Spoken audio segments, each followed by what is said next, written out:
अस्सलामुअलैकुम नाज़रीन। आज मैं आपके लिए लाई हूँ एक ऐसी कहानी जो दिल को छू जाएगी। ये कहानी है एक किसान की जिसकी लालच ने उसकी खुशियाँ छीन लें, और एक जादुई दरख्त की जो सच बोलने वाला था। चलिए सुनते हैं। जादुई पेड़ और लालची किसान। एक गांव में एक गरीब किसान रहता था। वे बहुत मेहनती था, मगर किस्मत हमेशा उसका साथ नहीं देती थी। एक दिन वो जंगल में लकड़ियां काटने गया तो अचानक इसकी नज़र एक चमकते हुए दरख्त पर पड़ी। दरख्त सूरज की रोशनी में सोने जैसा चमक रहा था।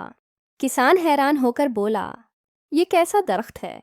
इतने में दरख्त की आवाज़ आई, ए इंसान, अगर तुम मुझे रोज़ पानी दोगे तो मैं तुम्हें खुशियाँ दूंगा। किसान हैरान तो हुआ, मगर अगले दिन से इसने रोज़ दरख्त को पानी देना शुरू किया। कुछ दिन बाद दरख्त के नीचे सोने के सिक्के गिरे। किसान की आंखों में खुशी के आंसू आ गए। अब वो रोज़ आता, पानी देता और सिक्के ले जाता।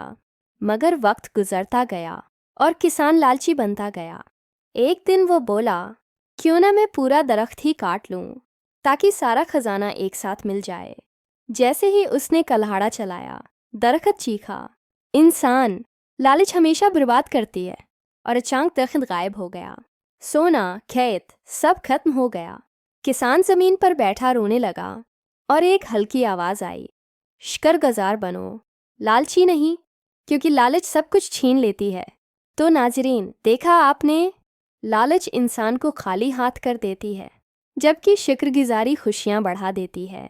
अगर आपको यह कहानी पसंद आई हो तो वीडियो को लाइक करें, शेयर करें और चैनल को सब्सक्राइब करना ना भूलें। मिलते हैं अगली कहानी में। तब तक के लिए अल्लाह हाफिज़।